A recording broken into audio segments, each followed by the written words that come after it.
Okay, so hi Victor, how you doing? Frank, it's a pleasure yet again. We're making a habit of these duets. But lovely to see you. Good to see you too. Well, we're in different parts of the world today, so I know we're different hours, but thank you for having this second chat. And I thought it was a good opportunity every couple of months, perhaps, to talk about the upcoming Astrological Journal, and also to talk about Stella as well. How's that going? It's really going very well. I mean, it's early days. It was only launched about 2 or 3 months ago. That's ancient history, so far as I'm concerned. But we're getting readerships in the many thousands. That's much as I can say. So that in itself is something we can tell advertisers, and it's nice to have something free out there which is accessible. I mean, it's not pretending to be a magazine for essayists, although many essayists are writing for us, but maybe adapting to our accessibility. I keep saying to people, I don't want much more than 500 words if you can manage that. And of course, they immediately have a nervous breakdown. I can imagine. I can imagine. I know it feels like everybody that wants to submit an article wants to write their magnum opus, and for it to be With maybe a 56 journal. endnotes, Yes. 56 endnotes, not just 73. I mean, the thing is, if you want to write your essays, there's plenty of, I mean, Journal's still there. It's a membership magazine. If you want, there's the Evolving Astrology. You can do that as well. There's the FAA Journal over in Australia. It's not like, I mean, we miss TMA. We know that. But if you want to do your essays and your endnotes, Journal's there. And if you want accessibility, and of course, it's a free magazine, Stella, it's open to many thousands, and we're just amazed at the traffic.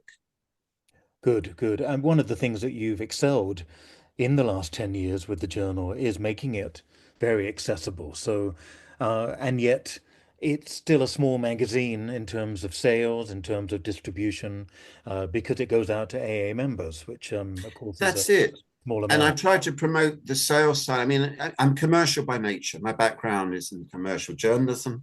I'm a whore. The thing about Stella, well, not literally, but the thing about what drove me around the bend in the end, I mean, I have to express myself as Aquarius rising person, is that I became frustrated at the smallness of journal. And so I said to Wendy one day, who's the chair of the AA, we've got to do something to bring people into this great monument we call the Astrological Association. It's a bit megalithic. And we just need to open the doors. Now, where that takes us is not for me to worry about, but we've got a portal. I love that word, portal. And so loads of people, what we're aiming to is try to grab those people who may have an advanced interest in astrology. They may not be very informed on it, but just to get them in. And then we've got sort of educative pieces, which are very, very accessible. And let's see where it goes. Mm. No, no, I think it's important. And you've just celebrated your 10th anniversary, is that right? It just seems incredible to me. I've just finished my 61st issue, which is the Jan-Feb 2025. But I started in late 2014, but the actual first issue was the Jan-Feb 2015. And I cannot believe, I mean, I don't know whether you remember, but that first issue had a great big elephant on it. And it ran an interview with David Draconic, a Tory MP. And suddenly, because there was a general election, that story was all over the newspapers. I remember you saying you come back from the US and said, what have you done?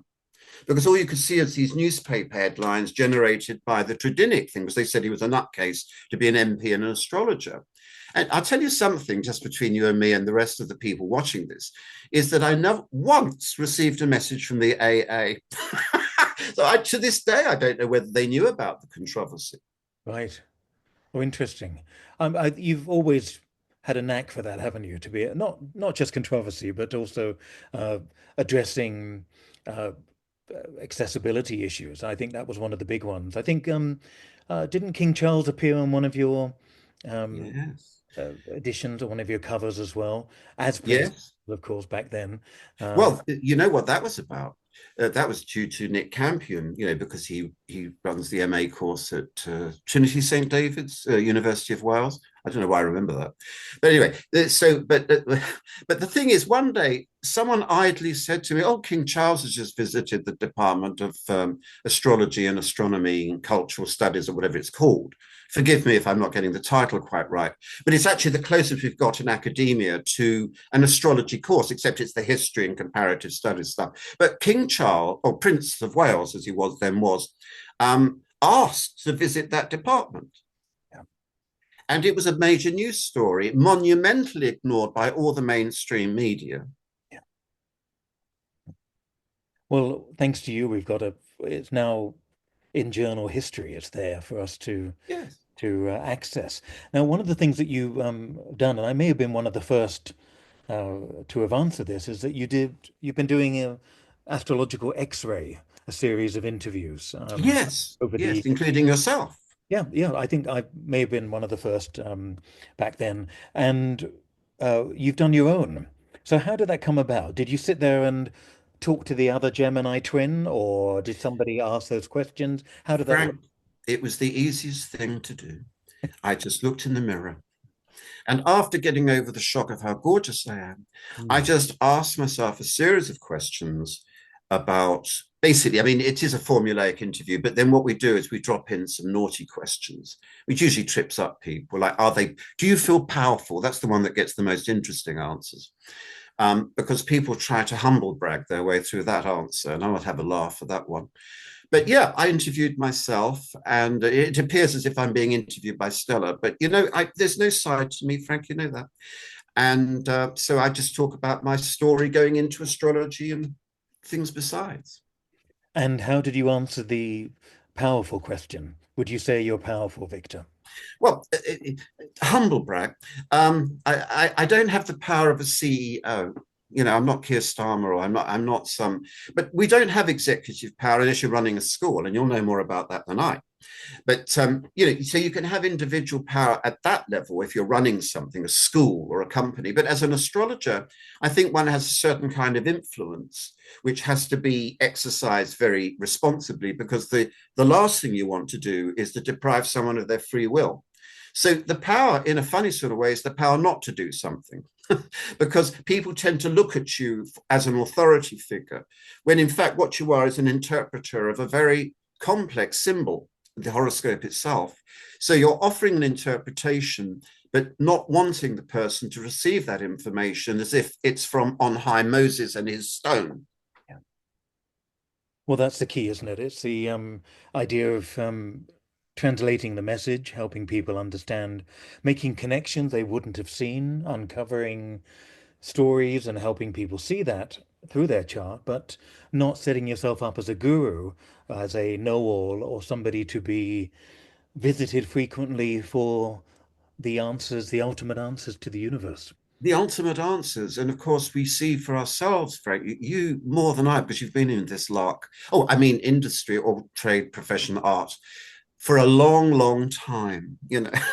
Even though you look very young, but you are, and you will know the digressions that any astrologer can get into guru land, guru-itis. I spell it G-O-O-R-O-O, guru. And so you've got all these gurus, and of course they're having constant arguments on social media or between themselves. It used to be in journal, they used to have a letters page, and there'd be these magisterial exchanges of insult. But now you get it on Facebook. Well, in the journal, you'd have to wait 2 months for a reply, At least, wouldn't at you? At least. I least. mean, but now we have the joys of Facebook real time. So somebody can post something saying, "But this is the only way of doing it. Sidereal Western is the only way. And if you don't do it that way, you may as well go to hell." Or fixed stars. If you don't look at alcohol, oh my God, don't even bother. Go back to bed. But you see, so you get these certainties. So it's guruitis, you see, and it's something we could. I mean, do you think you're powerful, Frank? Because I see you as a very influential figure through Um, education and stuff. well, to the people that are at the school and that are influenced. Well, I think astrology is the influence, isn't it? And as you say, we are in a mock humble way, we are just the translator. We're just the conduit, as they say. But it's interesting, isn't it? I posted, I think yesterday, a Mercury retrograde list for the next few years on Facebook. And what I added was the shadow, which I don't use, I don't work with, and I also the pre-shadow and the post-shadow, or whatever they're called. I'm sure they're called different things, and ended up with all sorts of interesting comments about why on earth would I post the shadow, and then other people, of course, use the shadow of Mercury, and being reminded that it's months and months of the year if you include all of that as well. And Yeah. all I did was include the table because I know people find that useful. But it's Yes, it's in what you can touchy. provoke. Yes, It's it's a touchy. Don't go to Pluto retrograde for God's sake, and put the shadow in there. You have minus years then. But yeah, it's interesting how people they've got the little soapboxes that they shift out. Much better, I think, just to accept. And this is not wisdom. This is just pure pragmatism. That if you consider astrology as a multifarious discipline, so many different techniques. It seems pointless then to say, well, my little bit's the one that really works, and the rest of you, oh dear, you've lost your way. yeah. Well, the way we practice astrology is the way we see life, and the way we see life is seen in our charts. So our astrology can only ever be, excuse me, a reflection of how we see the world and how we participate in it. So um, it's incredibly individual. So That's such a wonderful observation. And I mentioned last time when we chatted Geoffrey Cornelius's book, The Moment of Astrology. One of the great things he points out is that the astrologer is the witness to the horoscope. Witness is a nice word because what he basically means is you're bringing your psyche to it. So it's your interaction with these symbols. So of course it will be personal, and you're just as likely to be correct as a Vedic astrologer in some obscure Jyotish discipline as a Western tropicalist. But of course, from an objective point of view, you think, oh, all these different astrologies, all these different zodiacs, how can it all work? yeah, yeah. And it is that fusion of astrologer and client and chart that makes it work. Now, in the journal, you've got tributes to Geoffrey Cornelius uh, and also, obviously, to Michael Lutin. Tell us what you shared about Michael Lutin. Well, I shared the story I told last time about his the way that he was fired from Vanity Fair. I mean, it's quite interesting. He operated from New York. He had a lovely apartment there, and he was charging at least $500 a reading. I must find out how he did that. But of course, his perch was Vanity Fair, which, if anyone doesn't realize, is, even now to some extent, is a highly influential cultural stylish glossy magazine, which is not dedicated to astrology. And in fact, these days has no astrology at all. But Michael Lutin was remarkable in having that sort of crossover between mainstream and astrology. And he had a very bizarre, personally, I mean, I'm speaking personally, that I found him quite bizarre at times. I found many of his posts on social media cryptic and strange, but that was the game. That's the way he played it. And he usually hit home on some great wisdom. But the way he was fired from Vanity Fair was a disgrace. It was never acknowledged that he left. We talked about it last time. And because of our deadlines, there wasn't time to bring in lots of other people. We'll do it in March, April. But I just shared my interactions with him. I mean, at one stage, he got interested in Draconic astrology. He'd read my book. But he wouldn't share his birth details with me. And so I had to say to this master astrologer, if that's what he was, well, you've got to tell me your birth data for me to do the draconic analysis. And so the thing to explain to anybody who didn't understand this is that, like Cornelius, he would not share his birth data. Yeah. What do you But feel I, about that? sorry? What do you feel about that? What's your opinion generally Well, about people who don't?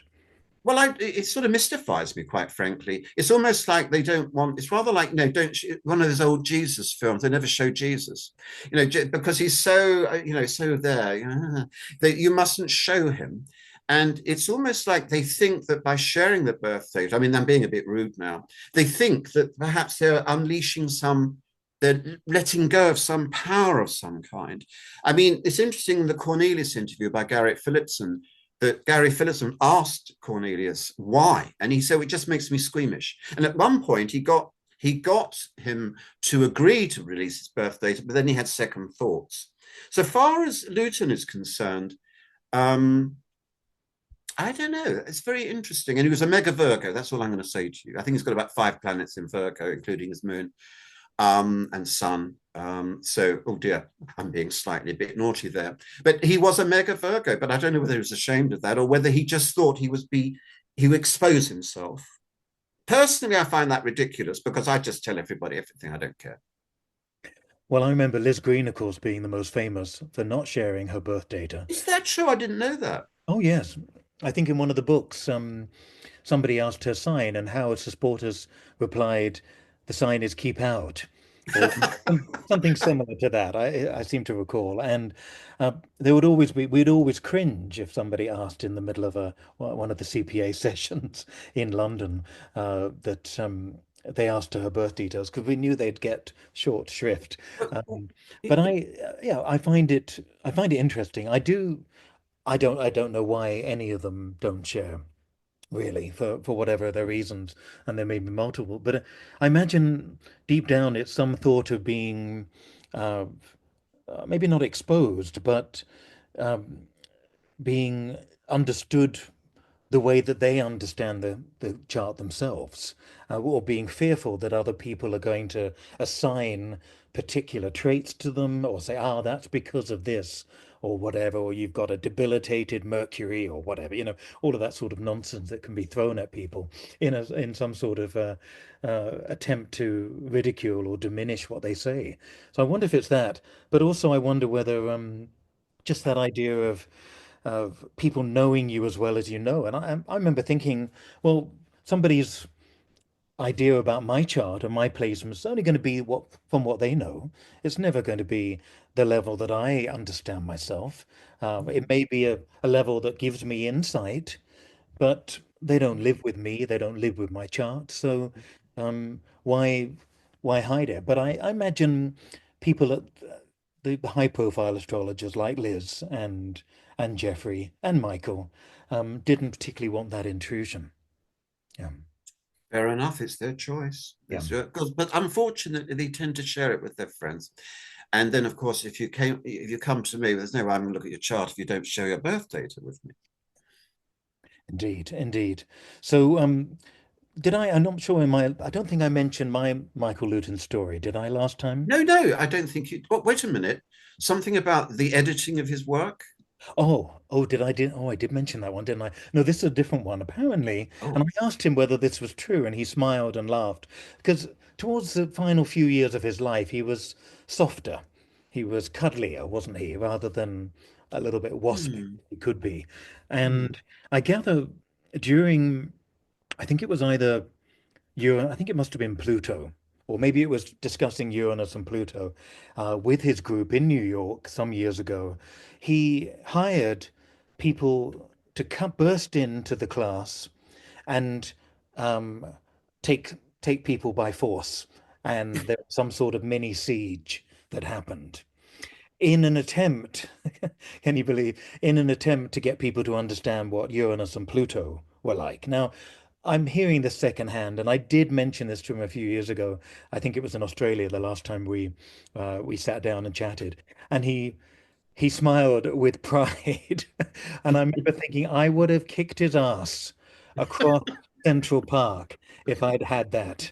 I really would. And there've been a couple of times over the years when I've seen him behave in um, less kind ways that I wanted to kick him across the stage. Sounds faintly illegal to me, if it could be misunderstood, but Well, particularly in America, particularly with the guns and everything else, and I just think that people bursting in, I think with arms, with guns, and holding people hostage was just horrendous. But remarkable.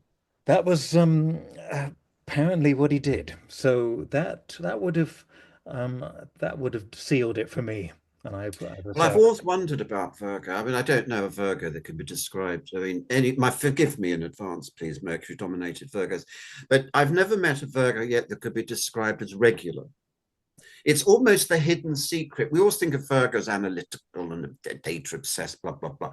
But actually, there's also a peculiarity about them. And it's because they're living in their heads a lot. And of course, if you've got 5 planets in Virgo, God knows what's going on in that noddle. Indeed. And of course, I'm a big fan of looking at the opposite sign and Well, recognize you're a great one for the old spectrum. I And of am. course, your moon is in Virgo, mine in Pisces. And I've always tried to be more Virgo Ah, because otherwise I drift as a cloud. well, I mean, I mean, you edit and you work through that Virgo Virgo. shadow, don't you? Very much. Yeah. I also remember in the early days, because you're a merciless teacher, but ethical, you wrote me a little note to say, "Have you noticed that you did miss this and you missed that, you missed the other?" And I suddenly realized, oh yeah, and so I've had to improve my attentiveness to detail as a conscious act because it's not natural to me. Was that with data or generally? Well, I think on one occasion we forgot your byline. Oh, Whatever. And then you noted one or two. It was all very kindly expressed, by the way. You weren't sort of being horrible, but you were doing what a good friend should do, and drawing attention to the fact that it could be better. And so, I mean, the thing is, the problem with journal is that it's a staff of one with Kat, the designer, who knows nothing about astrology, but she yeah. knows everything about the look. So, in a sense, I am my own. I have to be my own Virgo. I remember that now. Yes, that Cats are Sag rising, I think, and Aries was Sag rising. So no, Mm. I remember originally the layout missing stuff, and I was trying to be helpful with that, And knowing you won't, and having. because it made me more conscious when I'm going through the process of PDF proofing and all that stuff. It made me much more attentive. So you did me a huge favor there. Right. So, but every issue I find something. Oh, of course, of course. I've just republished two of my books and sent them uh, sort of new editions back into the world, and with a very different attitude now from what I had 20, 25 years ago, my first, or 27 years ago, my first publication, where it had to be perfect and anything wasn't would keep me up at night. And these days I think, okay, I'm constantly see mistakes in top magazines and books and different things. And hey, Mm, mm. it can't be perfect all the time, but that did bother me for the longest time. Uh, Which of these books, out of interest, oh, that you well, published? my heart of the chart, getting to the heart of your chart Oh, is yes, it's a um, great book. just come out with a new cover. I've updated a few bits inside, and I've also just updated my solo art book as well. Not with the new cover, but just put in a few bits and had the time to turn it into an ebook and work on that. So that was just what I've been doing over You my. should mention this in Journal or Stella March April issue, which I won't be starting work on until January, but we must put it in. Oh, well, thank you. But yes, I'm talking of corrections and stuff. One of the big issues, of course, is always about data. And I'm always moaning. I mean, I used to moan at Lois Rodden, who used to moan at people about data. Used to think, oh my God, and she wouldn't let up because to her it was her lifetime work Yeah, of she's the ultimate encouraging. guru for. But I understand. I heard a rumor. It may be that I'm psychic, but you might have had a problem with the Harry, because Harry Styles leads the Stella magazine, and I didn't know whether you had any issues about the data that we used for Harry. Well, only if a chart is speculative or if there's no real source, then state that at the beginning. That should inform your analysis, in my opinion. I haven't read the Harry Styles article yet, but I know I mentioned something about the data at the end. But there are about three or four different birth times for Harry Oh Styles. yeah, I know that. And Yeah. um, I just think, also coming from a teacher's perspective, where students come in, they get excited about a chart, and then you have to tell them that it's the wrong chart, or it's the wrong year, or whatever, wrong ascendant, and you see a little bit of their faith in astrology die just in that moment because they're looking at a at an analysis that has been Yeah. made Yeah. fit, and we astrologers are very good at making things fit. Oh yes. It works well. It responds well. And yes, it does. But we also make things fit that perhaps we shouldn't as well. So Yeah, again, it's yeah. something to be aware of. I mean, we had the same issue, I think, to some extent with Taylor Swift, who preceded Harry Styles as the cover. And there are matters about her birth data. and I can't remember whether it's Harry Styles or Taylor Swift now, where we actually took it from a well-regarded biography, with which seemed to state the time, birth time. But as you say, where did it come from? Is it anecdotal? Is it a birth certificate? What is it? Or a memory? And of course, people should understand that the Rodham rating gives a value to the source. Is it reliable? Is it unreliable? Yeah. Well, some years ago, it might have been at the last, was it one of the ISAR conferences, um, maybe 2018, maybe something like that. The big issue of Hillary Clinton's birth time came up, Oh and God, that was a yes. massive scandal. Somebody came in and said, Mhm. "We've got we checked the birth certificate, it's this time," and it was a man who rectified charts all the time, and it just Oh, looked. Lois was very big on us looking professional. Lois was Aquarius rising with Saturn on the midheaven in Sagittarius. Hello? And oh, I like this woman. and her life was all about trying to raise the professional standard of astrology. And if you do it uh, through accurate data, or at least represent, she never liked rectified charts. And although I she, share that dislike. yeah, I'm very nervous of rectification. yeah, I mean, you've rectified your chart. Did you sit down and have you rectified it to the minute or just to the ascendant? What's your feeling about that, Ad? The mood. I Oh, mean, that's not the right answer. But it was because I've written a piece, my inner weirdo. It's called. I think it's the most popular thing I've ever written because it's got loads of visits on AstroDance. But basically, what it was is that because I'm not sure whether I was born at 2 o'clock in the morning or 4 o'clock in the definitely the morning of 23rd May, early morning, by the way. But that in signs of short ascension, of course, you can run through quite a few signs. So I actually wrote a piece about how I found the ascendant to match how I saw myself. So when we first met back in about 2015 or 14 or whenever it was at the Astrological Association, I felt very Gemini. I felt I was very social and curious. So I was going around saying, I'm pretty certain I'm a double Gemini, which I think put me around 4 o'clock in the morning. But since then, or whatever. But and then I noticed, I remember you putting in your Astro goal and you looked at you said, oh my God, and then you went off. But no, then towards the end of my, you're supposed to lose your memory as you get older. My dear mother, when she was about 95, suddenly decided, she said, no, you were born around 2 o'clock in the morning. I remember it now, 2 o'clock in the morning. So I've used that. And that takes me to about 27 degrees Aquarius rising. But recent events have made me wonder whether I'm Pisces rising. But an esteemed traditional astrologer based on the sunny south coast of Sussex, whose name will remain permanently nameless, said that I did not look like a Piscean because it's ruled by Jupiter, and therefore I should be a lot larger than I am. okay. And I thought that was it. That might work for Sagittarius, maybe, but anyway, she thought that applied to Pisces. Interesting. Yes. Yeah. Well, Yes, I think we look who like our knows? parents, don't we? First of all, before anything else. But that's interesting. I feel you're very Aquarius rising. Do you? Oh, I very, like you for saying very that. much. Yeah, Because very much. I think I'm Aquarius, right? I do. I mean, the problem, though, if we're going to go back to data freakery at the moment, is whether it's 27 degrees or whatever, you know.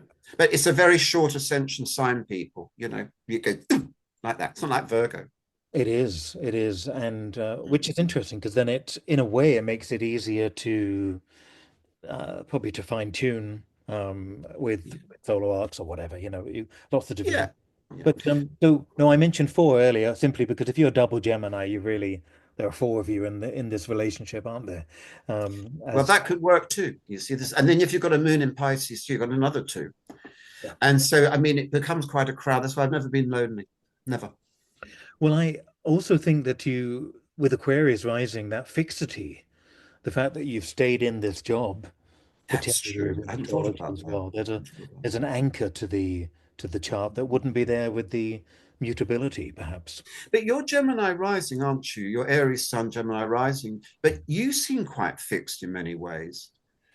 I've In not analysed your chart, but there is a fixity in your character at least. It might from an looking at you and what you've done over the years, and you stuck at it, and but yeah, also quite versatile in the way you absorb new systems, techniques, and all the rest of it. It's um, interesting. well, I'm Saturn rising, and that might give um, Ah, chart a level of.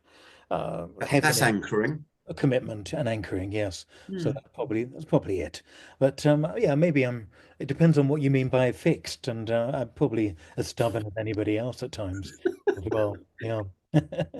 So back to the journal for a minute. I'm looking at the details. Ah, yes, we mentioned this last time, but you put in the top astrology influencers. How's that going? Have you had any death threats?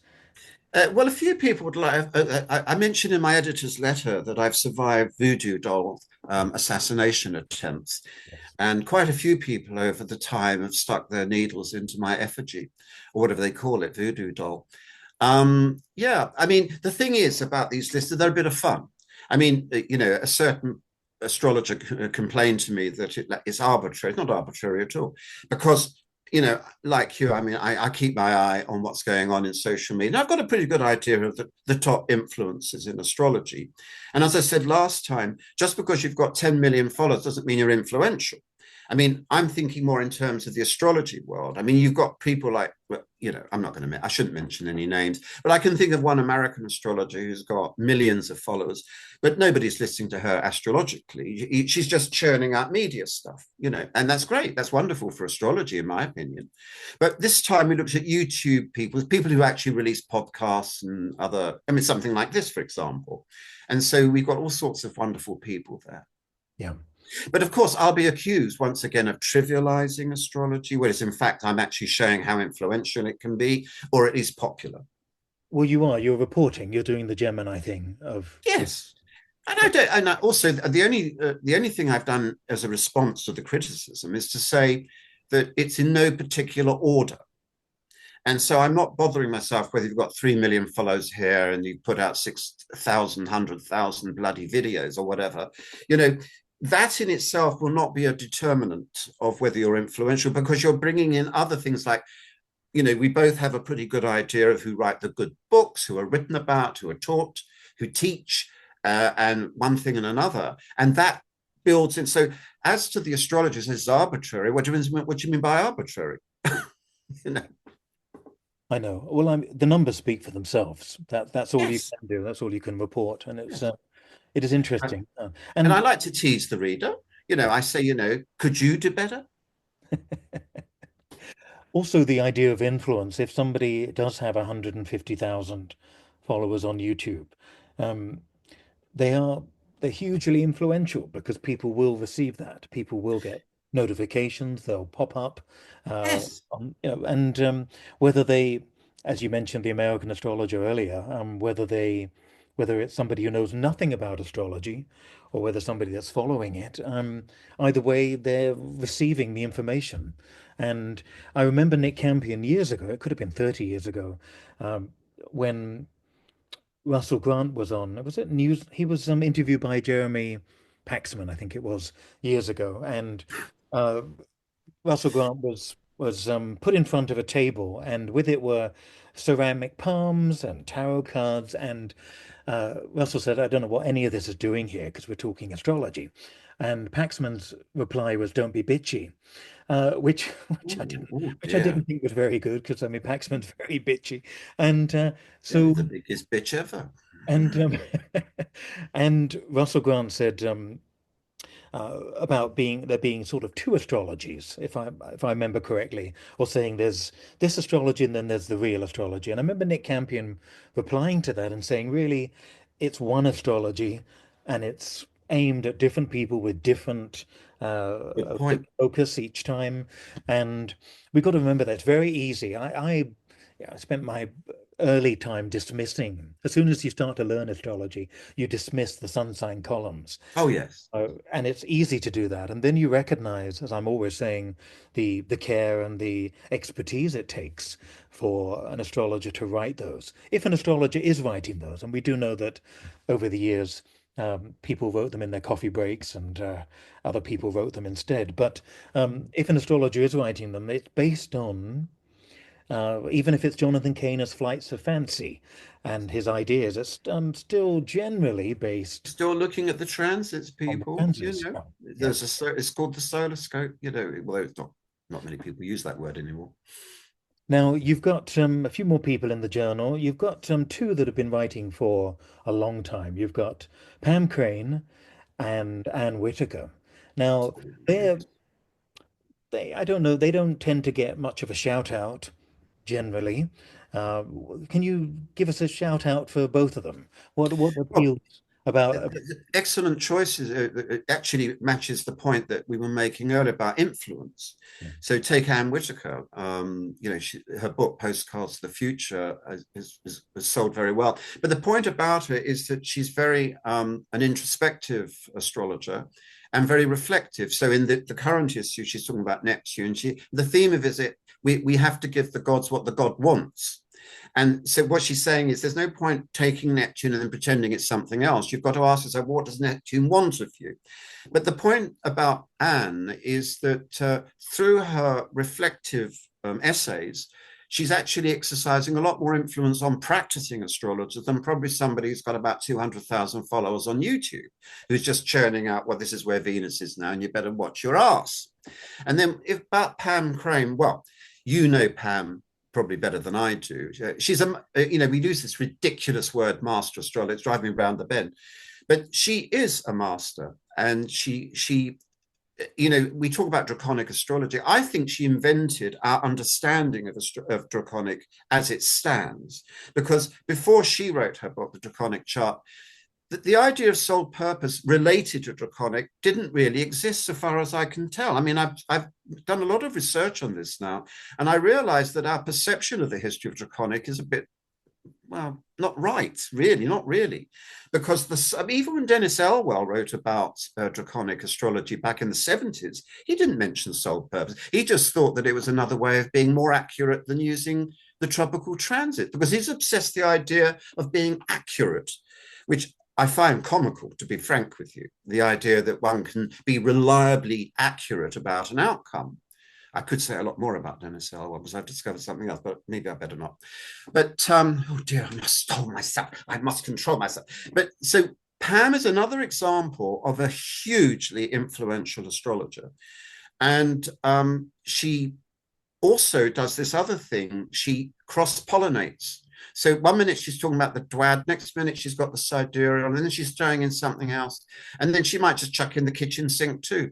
And somehow it's like a great big opera is her work. So you've got two examples of people who don't necessarily have high profiles in astrology, although they do in a certain niche level, but are hugely influential on the minds of serious astrologers. Yeah, I find particularly with Pam and her PNAs, personally named asteroids, always found that Yes. I always found that remarkable. How you could And what she finds is just, I mean, and she delivers these charts, which I don't even think about touching. And they're full of little arrows just showing us, and it could be a quadrupede or quadriwheel or whatever they call it, and quite complicated. And but yeah, you're right. I mean, but the asteroids thing. I mean, how many asteroids are there now? I think they're about 10,000. I don't know, 100,000. I don't know. But she, if she wanted to write an article about me, she'd find the asteroid Victor. she would indeed, I'm sure. I'm You know, sure. And all sorts of sidereal and and into The Dwad Victor will be sitting on the MC. I'm sure of it. Yeah, well, she turned me on to those. I find them very interesting. When I teach for my school in China, I often show them on astro.com where you can find them. Obviously, there aren't thousands of Mandarin ones, but names and sounds and the like are fascinating for people, particularly with synastry, which comes back to the article for on the lunar nodes in synastry. Oh Yeah, yes. tell us a bit about that before we come back to Draconic. It's Bob Well, McCranky. dear Bob McCransky, another example. Outside of astrology, no one's ever heard of him. And he's very serious. I'm sorry, if you'll forgive me, he's quite a geeky astrologer, but he's also quite capable of becoming quite populist. So he's written this interesting article about the lunar nodes in synastry, which is the comparison charts, between relation, shall I love this person, all that nonsense. And so you analyze the chart. Anyone who's not interested, who's not knowledgeable of synastry, but he locates the lunar nodes. Of course, have to do with the north, the south, and the north node. And what he's doing basically is looking at the two charts and where the lunar nodes relate to the other person's horoscope. So if, for example, the nodes are squaring each other, that sort of thing, perhaps things are not going to be so great. But he also, it's quite interesting, I must share this with you. So I've noticed that he talks about Uranus on the south node and says, this is going to be a very challenging and vexatious relationship. And of course, the direction of travel is towards the north node. And now I was looking at Harry and Meghan's chart, just rereading my book as you do. And I noticed and reminded myself that Meghan's Uranus is sitting on Harry's south node. Then the direction of travel is going to his north node, which is then actually conjunct her Fortuna. So I think what the interesting thing about that is that it actually, I think, quite accurately describes what we understand of that relationship, that clearly it is troubled, that it's because Uranus is very prominent in the tropical and the tropical and draconic charts. Because if you look at the draconic symmetry between the two, I know I'm jumping ahead a little bit now, the sun is now sitting on his Uranus, or the Uranus is sitting on the sun. In other words, the draconic chart tends to underline and magnify the point that's hinted at in the tropical chart. I know I've jumped ahead a little bit there, but Bob, what he does, he produces a cookbook to describe what happens if Saturn's sitting on the north node or that sort of thing, you know.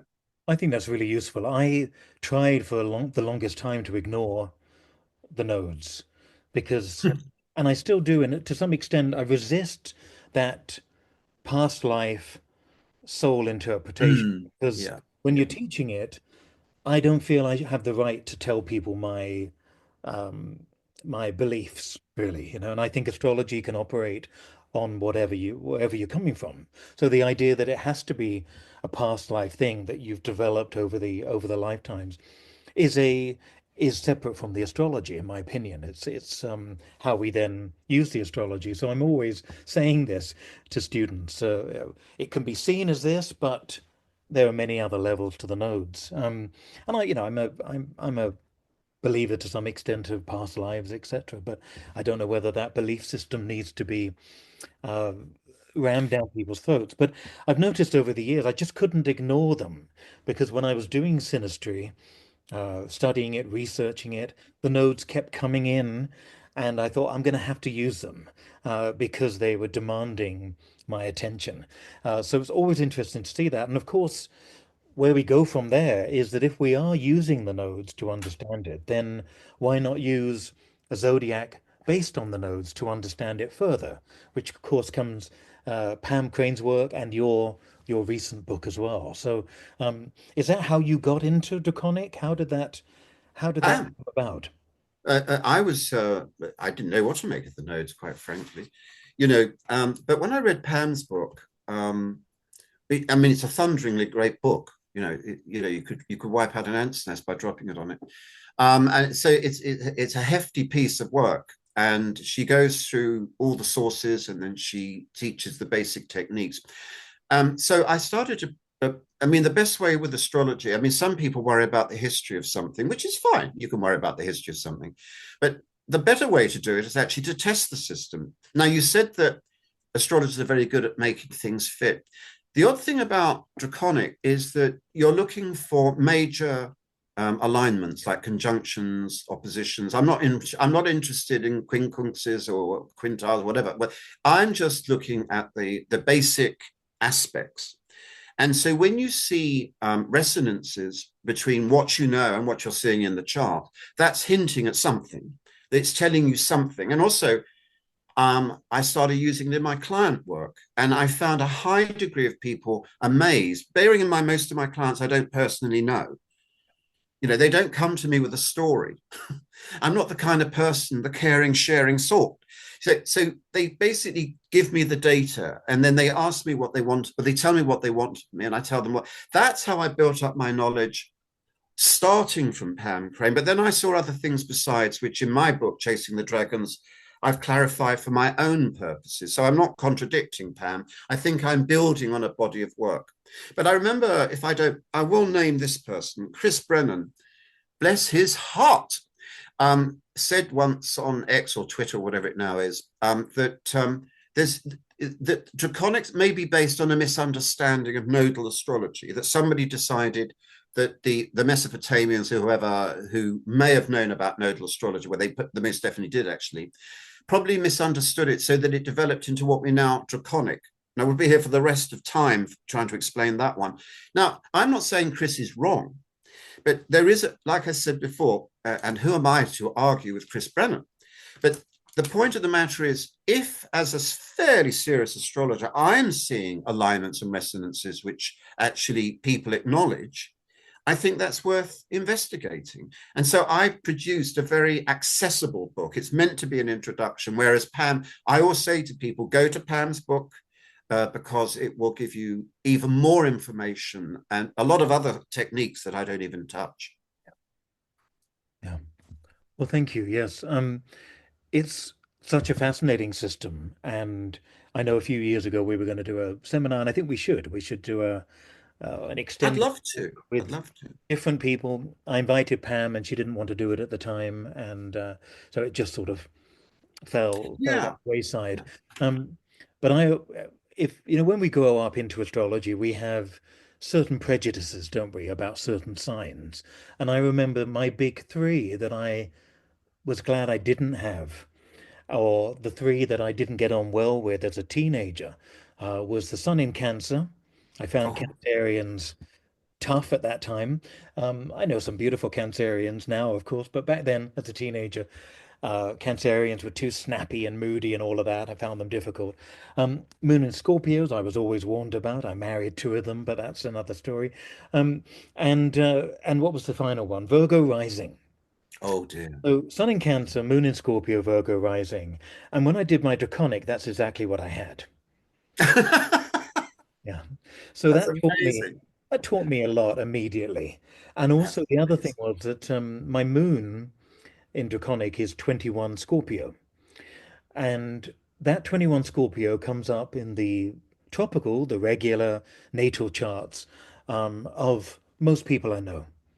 And so I'm always saying to people, in terms of synastry, even if you don't want to jump into Draconic just yet, know that your big three, Sun, Moon, Ascendant, know their degrees and signs, and you'll see them in the charts around you. You don't even need to compare tropical with draconic both ways. Just know your three, because you'll gravitate towards those. Uh, and of course, my other uh, big comment that I had was that uh, when I started running the LSA about 20 years ago, I invited Pam to talk about draconic to people.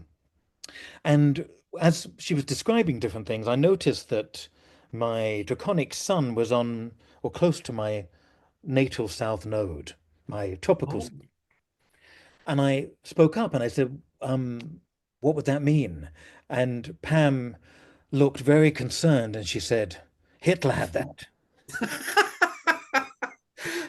And that was the last question I asked that day. You Oh, can imagine. I sublime, was like, sublime, okay, sublime. yeah, Hitler had that. Okay, That's sublime. that's enough for me. I'll put it away. So That's interesting. You know, it's interesting. You know, there's no reason why I should remember this, but I've got an exact Sun Saturn opposition. yeah. Um, Sun in Gemini, all that. But what's interesting, my Draconic Sun's in Libra, and it's almost like a narrative. So obviously, when the Sun is opposite, did I say Sun or Venus? I mean Saturn, Venus, Saturn, Venus. Okay. direct, exact opposite, because that applies to Libra. So that would suggest social problems, certainly at the start of life, which I certainly did suffer from, you know, like social anxiety and feeling alienated and all that stuff. But then it's interesting, the narrative story into Draconic is that my sun is plonked in Libra, setting me the very challenge of actually trying to work with other people as a kind of like, so it's not trying to make it fit. It's just that I see this so often. You see a theme suggested in the tropical, and then the solution or the proposed solution exists in the draconic. And I've seen countless examples. In fact, I'm thinking of writing another book, but it'd be more specialist of these narratives, as I call them. And I know there's always a danger of trying to make things fit, and we both know the risks of that. But if you're applying the simple, straightforward alignments, so not trying to get too clever with all the the minor aspects, and all the rest of it. I think there's a case can be made. That's how I look at it. Yeah. Yeah, I agree. I think it underscores and it sometimes brings things to the surface that you know are important in your natal chart, but there doesn't seem to be a particular reason why that planet Yes, shines brighter than others. yes, yes, And then when yes. you check the synastry between the two zodiacs, you recognize that it's being Mm. spotlighted, pushed forward, or perhaps emphasized in some way. So it's going to be exciting. I'd love to talk to you more about that subject. I'd love to do it. And of Yeah. course, Yeah. should one think about draconic asteroids? Think about it. Well, I find it difficult to get my head around draconic transits as well, because they're quite different, because they're based on Really different. nodal movement, rather than the Yeah, regular movement. So exactly. my brain doesn't, there's not enough room in there at the moment, bandwidth, as they call it. Um, Yes, yes. I think you're very wise not to get it too cluttered. I know one last thing we wanted to talk about was the year ahead, which is in So the that journal. is the pièce de résistance of the issue Is it really? by someone called Frank C. Clifford. I do laugh when people call me Frank C. Clifford because I'm only Frank C. Clifford. I have to say, not for any pretentious reason, but because my dad was Frank Clifford. So the idea of having the C just meant when I was writing early on in my 20s, when I put the book out, it was different from the book he put out, different from him. And also the numerology is slightly different, so I'm quite happy with that. But yes, I did a year ahead. Yeah, it's a fascinating year. I think we probably need to talk about the year ahead at another time. But this all change, isn't it? And I imagine it's Elemental shifts, yeah. major ingresses. There's so many, and I mean, that Pisces. Is it the new moon in Pisces? And you've got about 4 or 5 planets in Pisces. Suddenly, all the planets are congregating in Pisces around February, something like that, or March. Yeah. Can't remember now. But that's a major one, isn't it? It is. It feels like the beginning of a big revival or social movement. Uh, quite quite different from the last dramatic setup we had in 2020, which was, of course, everything to do with vaccination, Yeah, government yeah, control, staying at home, all the different things that I think a lot of us are wary of or wise to. We're living in very different times from 5 years ago, and I'm not sure whether we would do things the same again, should anything come around again. But it's an exciting time. I think Pluto and Aquarius is scary in the sense of particularly with AI and the possibilities there. And at the moment, when I say to my partner Mario, I say, what are we? Is that AI? Because and he'll study the hands, he'll zoom in, he'll have a look at the movement of the video and know it's AI because it's not quite natural. But well, that's interesting. give AI another 9 months, another year, and it would have nailed things so well that we'll be living in an alternative creative universe I where have no doubt about it. And it's quite interesting that it's interesting when Pluto first dipped into Aquarius. I think I'm right in saying this. Um, Elon Musk and about 1,000 other scientists issued, of all people, Musk issued a warning about how we've got to start regulating certain features of AI, particularly chat GBT or whatever it's called. That, in other words, he was alerting people to the danger of AI taking control. But it was virtually on the same day as Pluto dipped into Aquarius. It's rather like going back to 2008 or wherever it was when Pluto dipped into Capricorn, and suddenly we heard rumors about the banks. And it's funny how the themes that are alerted by this ingress tend to start right around the beginning or just in the lead up to. So everything you've just said about AI, I'm afraid I totally agree.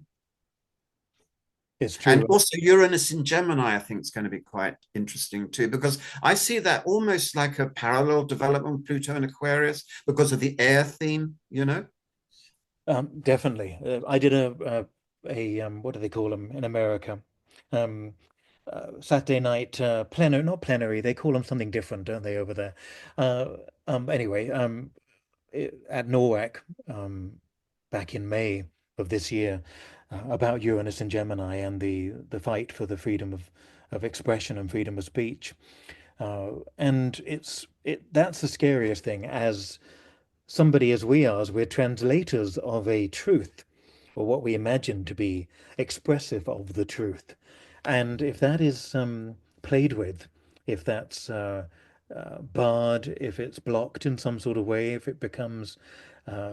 if it becomes outlawed, astrology books, forecasting, talking about the soul, talking Mm, about mm, transits, those sorts of things become uh, suppressed, we're in deep trouble.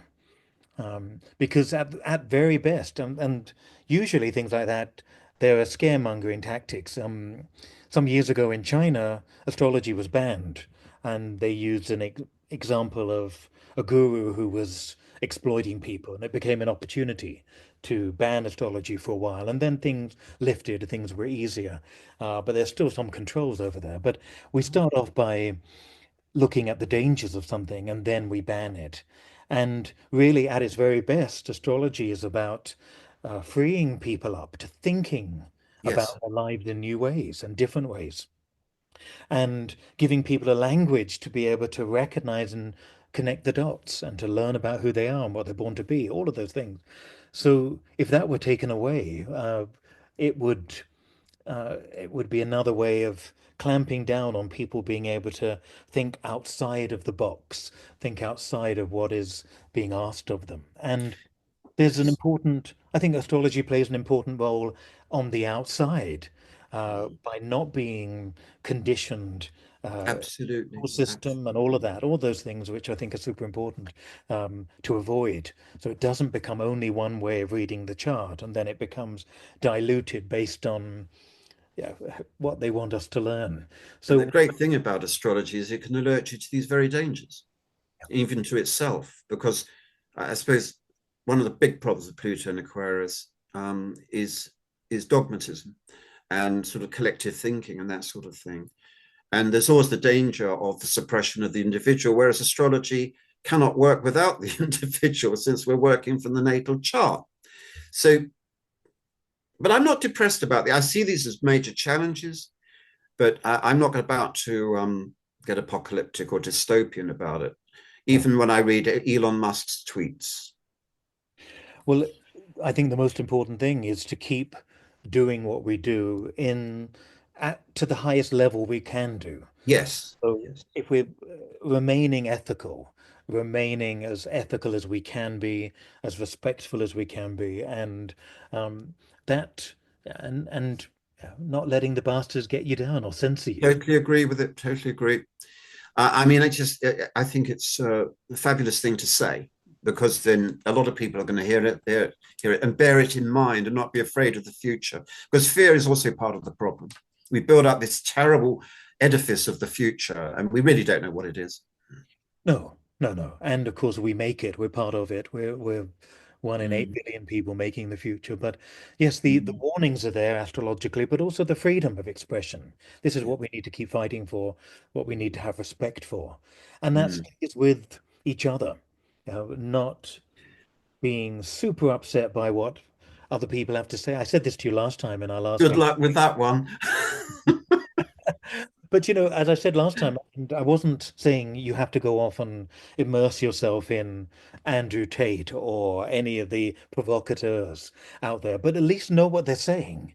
So you know where you stand with people.